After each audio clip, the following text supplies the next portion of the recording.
When we begin to measure ourselves by the murmur of others, we hand over the keys to our peace. There is a voice that rises in society, often loud, often sharp, and it speaks not always with wisdom, but with presumption. When people see something they do not understand, such as a union between two souls separated by years, but bound by love, they turn to whispers, to judgment, to ridicule dressed as concern. And in those moments, the weight of their gaze feels heavy. But I stand before you to say that weight is not yours to carry. We are not born to fulfill the fears of others. We are born to walk our own road, to find the dignity that comes from knowing who we are and what we value. When someone younger than you enters your life not as a child, not as a fleeting visitor, but as a partner, a companion, a fellow traveler, the world may try to reduce that sacred connection to numbers, to years, to shallow interpretations of time. But love, real love, does not obey the calendar. You must understand that what people say, they often say from their own shadows. They speak from fear of what they do not control, from wounds they have not healed, from dreams they have watched dissolve in silence. Their commentary is not a mirror, it is a projection, and if you take that projection and hold it against your heart, you will begin to believe it defines you. That is how good people, strong people, begin to feel small. But your story is not small. Your heart has seen more, endured more, grown more than you let yourself believe, and perhaps, just perhaps, someone younger than you has seen in you what the world forgot to value: depth, resilience, grace born from pain. They do not see your age as something that disqualifies you. They see your experience as something that enriches them. And if they love you with respect, with honesty, with eyes that don't flinch from your past or your present, then you must be brave enough to receive that love without apology. We must unlearn the lie that says love must look a certain way to be legitimate. We must stop asking permission to be happy. The world has never needed a form to authorize joy.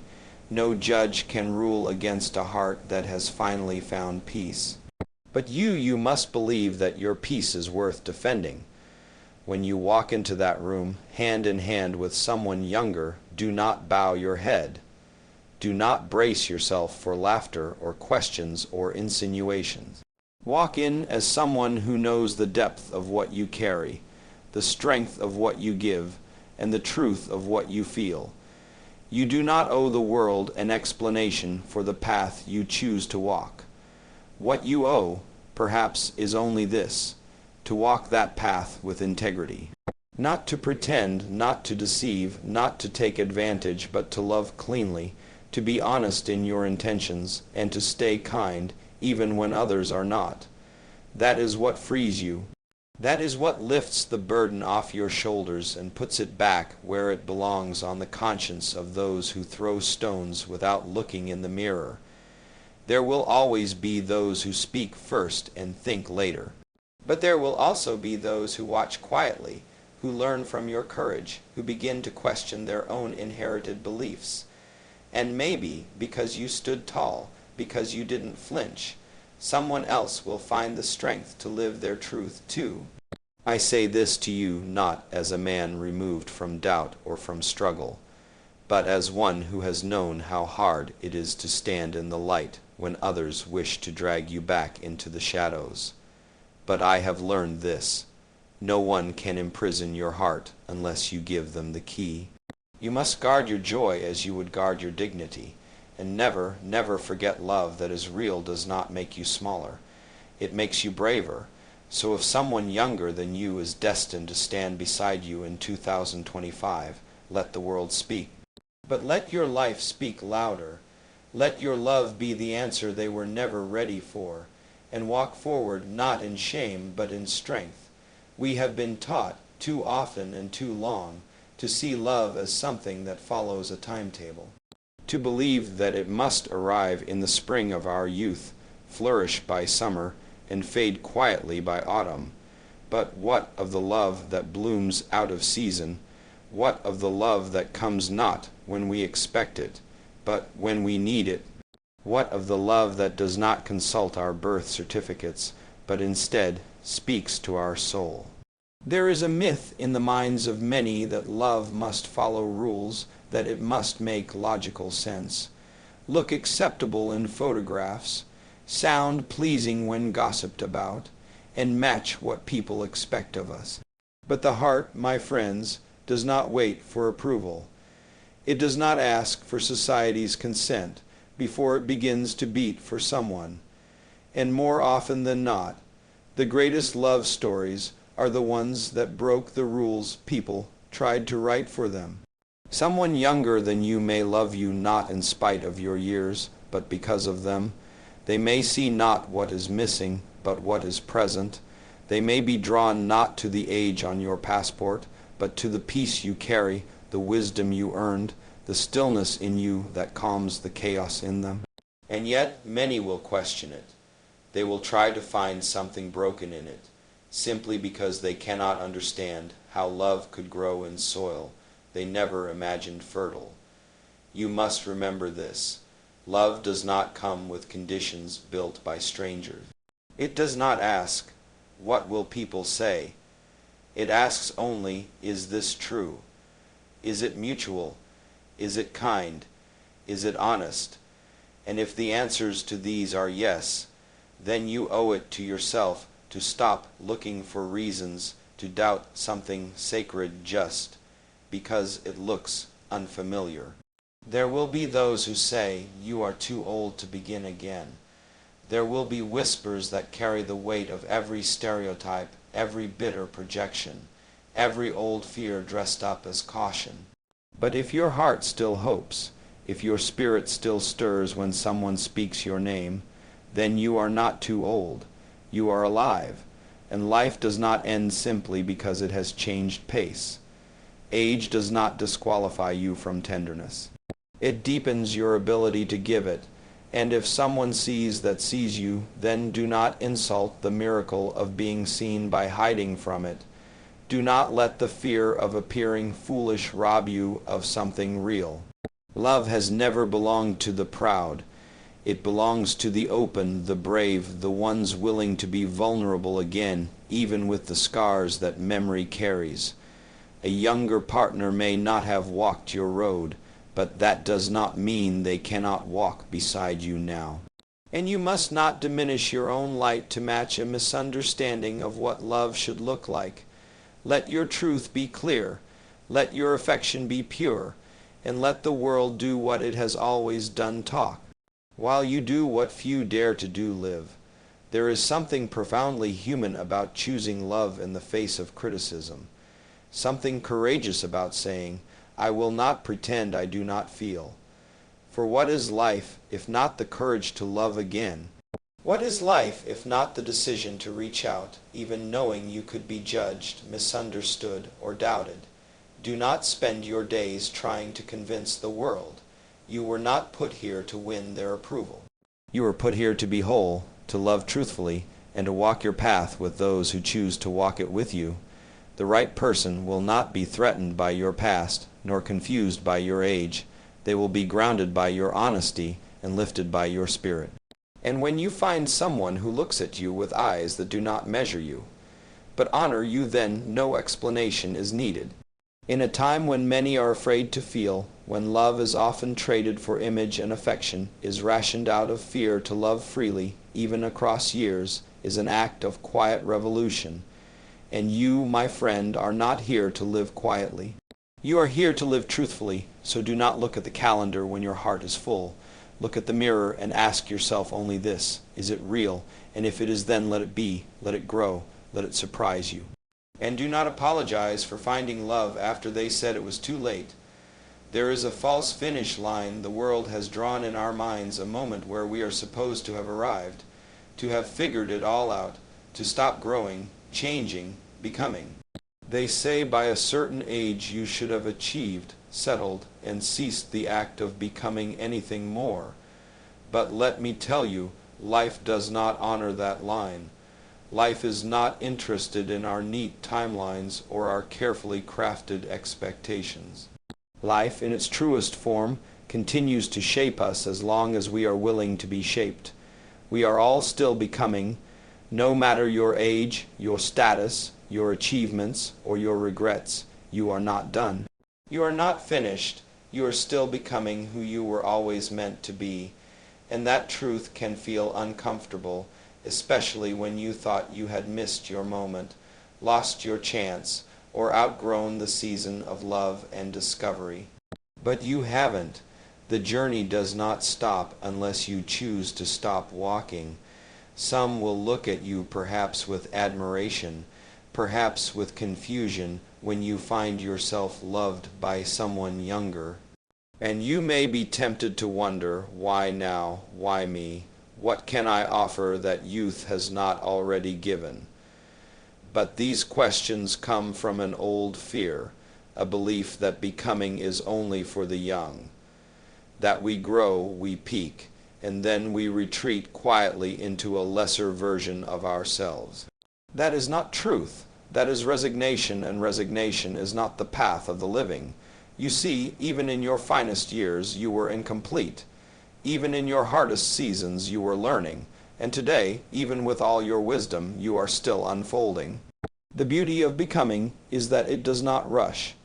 It is not hurried by the ticking of clocks or the comments of others.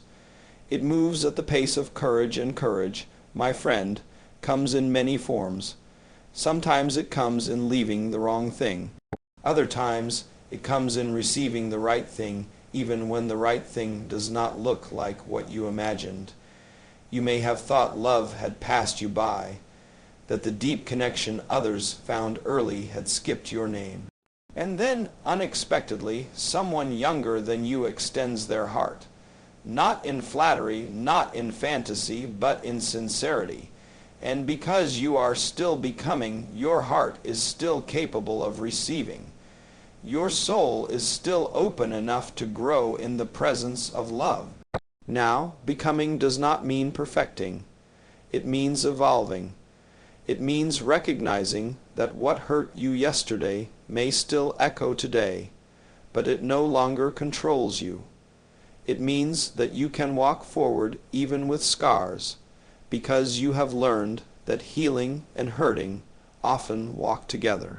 And if someone joins you in that walk, if they meet you with respect, listen to your silences, and honor your pace, then do not let fear make you retreat. That, too, is part of your becoming. To overcome the negative voices, the ones outside and the ones inside, you must recognize that age does not entitle one to wisdom, nor does youth exclude one from it. The real measure of maturity is in how we choose to grow together, not how many birthdays we have celebrated. If your paths cross not by accident but by purpose, then that meeting has meaning. It is not for others to decide whether that meaning is valid. It is for you to walk in it, fully present, fully honest, and fully unashamed. Sometimes we are afraid of becoming because we know it will stretch us. It will ask us to leave behind the stories we've told ourselves about what is possible. But if you have been given another chance at joy, then maybe you have also been given a reminder that you are not finished. Your best days are not behind you. They are in front of you if you are willing to keep walking forward. So walk with the grace of one who knows the past but does not bow to it. Walk with the strength of one who accepts that love may come dressed in unfamiliar clothing. Walk with the quiet confidence that says, I am still learning, still growing, still becoming. Because no matter who stands beside you, younger or older, what matters most is that you continue to stand in your truth. Let the world expect you to shrink with time, but instead expand. Let them wait for your decline, and instead offer them your rising. Because as long as you are breathing, you are still becoming. It is easy, in this world of constant comparison, to believe that your worth has somehow lessened because of the years you carry, that standing next to someone younger somehow casts a shadow over your light, that the passage of time has made you invisible, or replaceable, or even undesirable. But these are illusions built by a society obsessed with the surface, blinded by the shallow glitter of youth, and too often deaf to the deeper song of experience. Let me tell you something plainly. Your worth does not fade with time. It is not erased by age. It is not threatened by the energy of someone younger. Your worth is rooted in what you have lived through, what you have carried, and what you have given. It is woven into the fabric of your mistakes, your victories, your scars, and your resilience. No number can measure it, and no opinion can undo it. When someone younger chooses to love you, it is not because they are blind to your age. It is because they see past it. They see the fire in your eyes that has not gone out. They see the calm in your voice that steadies them. They see in you what they may not yet find in themselves, a steadiness, a gravity, a quiet strength earned only through enduring. And still, there will be voices not just from others, but sometimes from inside you that whisper doubts. You will ask, why me?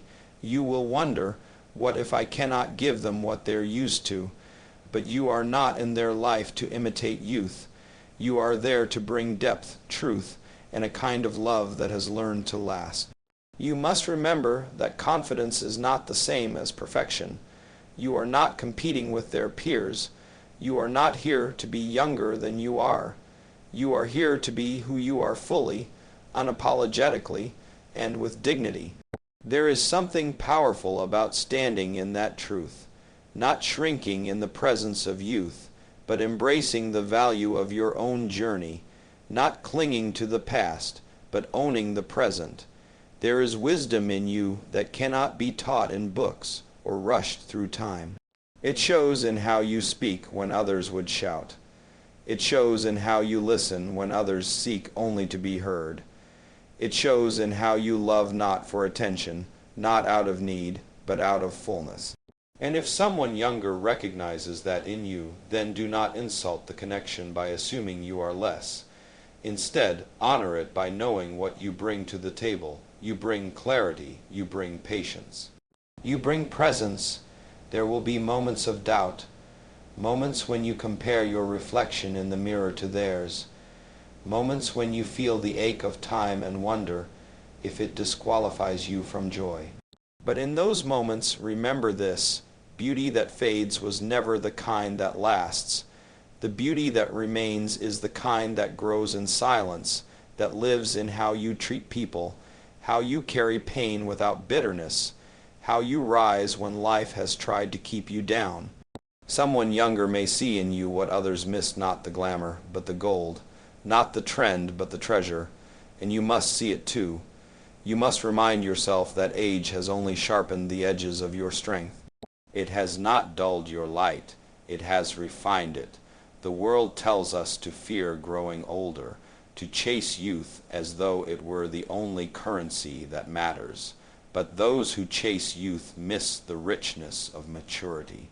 They miss the calm after the storm, the wisdom that only comes from falling and rising again.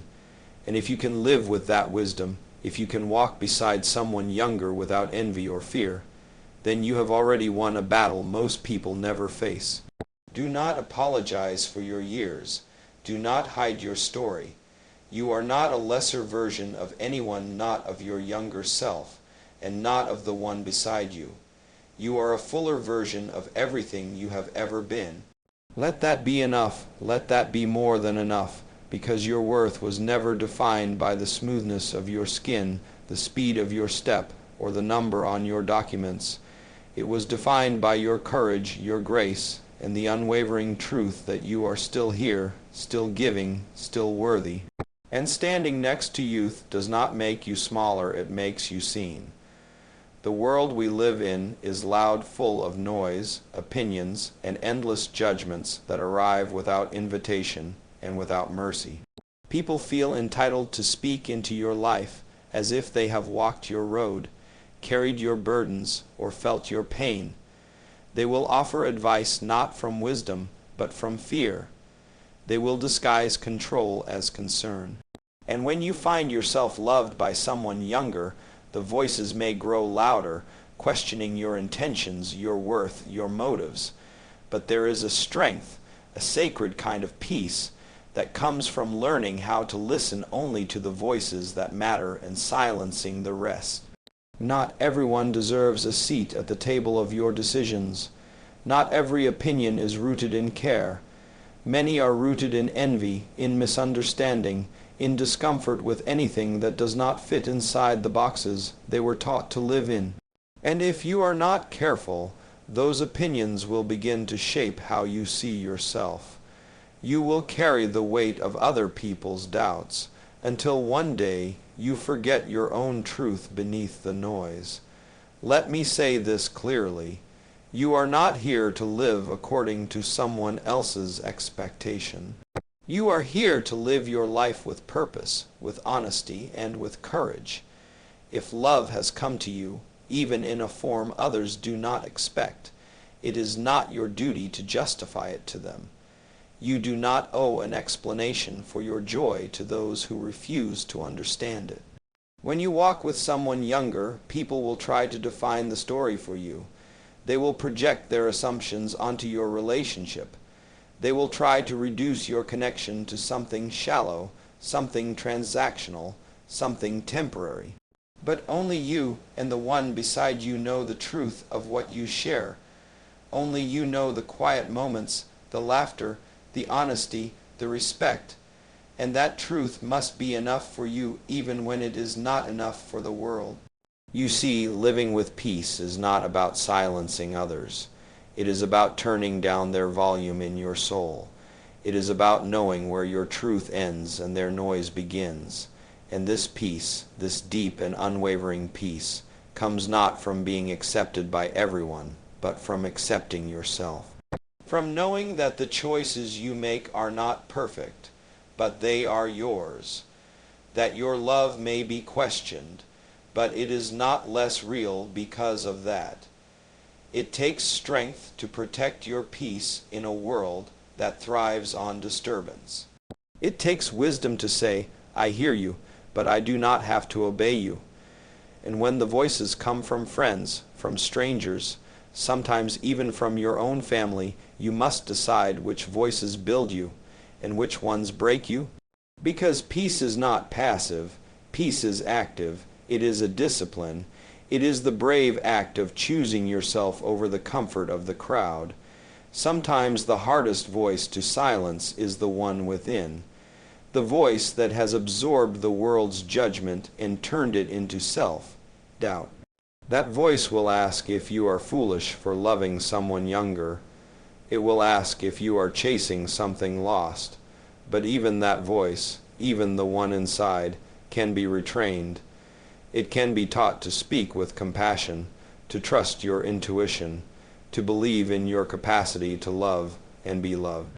That, too, is protecting your peace not just from others, but from your own fear. Love that brings peace is worth protecting. It is worth fighting for. It is worth enduring misunderstanding. Because there are few things more powerful in this life than a love that calms your spirit, that helps you breathe deeper, that makes you feel seen, truly seen without performance.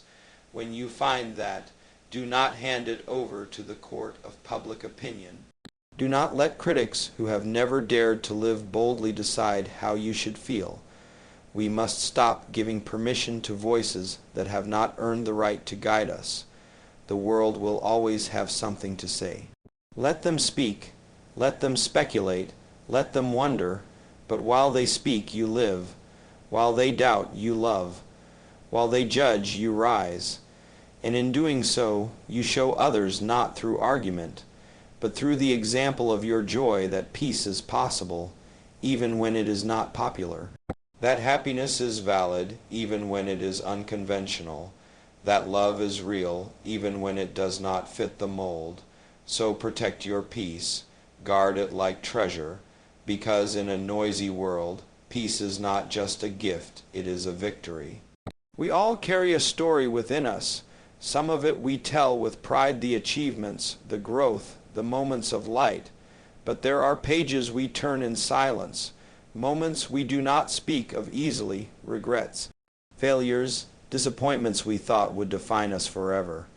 We walk into relationships carrying not just hope, but the weight of our past mistakes we've made, pain we've caused, love we've lost.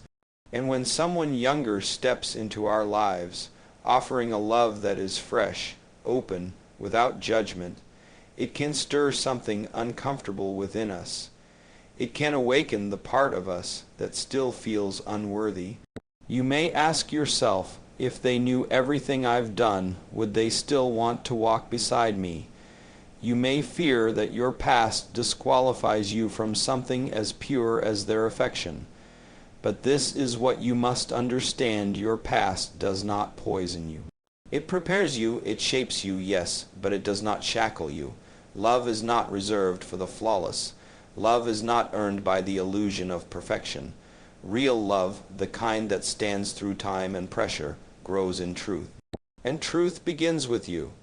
You cannot receive love fully if you believe you must hide yourself to keep it.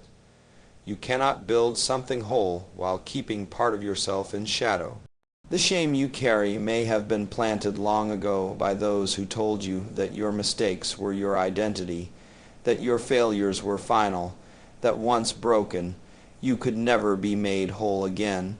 But that is not truth, that is bondage, and you are not here to live in bondage. You are here to be free. Forgiveness is not something that arrives on its own. It is something you must choose again and again. Forgiving yourself is the hardest task of all, not because you are unworthy of it, but because you've grown used to punishing yourself. But ask yourself this: if someone younger can look at you, hear your story, and still say, "I see you and I love you," then why can't you? You have learned things the hard way. You have hurt and been hurt. You have said things you regret. And still, here you are standing, growing, loving. That, my friend, is redemption. And if your younger partner sees who you are now, not as broken but as beautiful in your becoming, then perhaps it is time you begin to see yourself the same way. You cannot build something strong on a foundation of self-loathing. You must speak gently to the parts of yourself you have hated. You must tell your former self, you did what you knew how to do with what you had. And then you must let that version of you rest, not denied, not erased, but forgiven. There is something sacred about being loved not despite your past, but with it. To have someone say, "I know where you've been, and I still choose where you are going," is a gift. Do not sabotage it with silence. Do not push it away with shame. Let yourself be known. Let yourself be seen, because love does not thrive in hiding. It grows in truth. And when you choose to be transparent, when you say, "Here I am, all of me," you are offering something rare. You are offering honesty in a world trained in performance. You are offering vulnerability in a time when people wear masks, and that honesty is what allows love to deepen. There is no shame in being human. And if your path has been jagged, if your past is heavy, then that only means you've lived, and you've learned, and now you can love in a way that is deeper, fuller, more compassionate, because you have seen what lovelessness feels like, because you know what it means to lose and what it takes to stay. So when you are tempted to shrink, to hide, to question your worthiness, remember this: the one who loves you now is not looking for the illusion of a perfect life. They are looking for the courage of an honest one. Let your story be your strength. Let your truth be your offering. Because the love you've found is not here to condemn you, it's here to remind you that you are still capable of rising. You do not need to be perfect to be worthy. You just need to be real.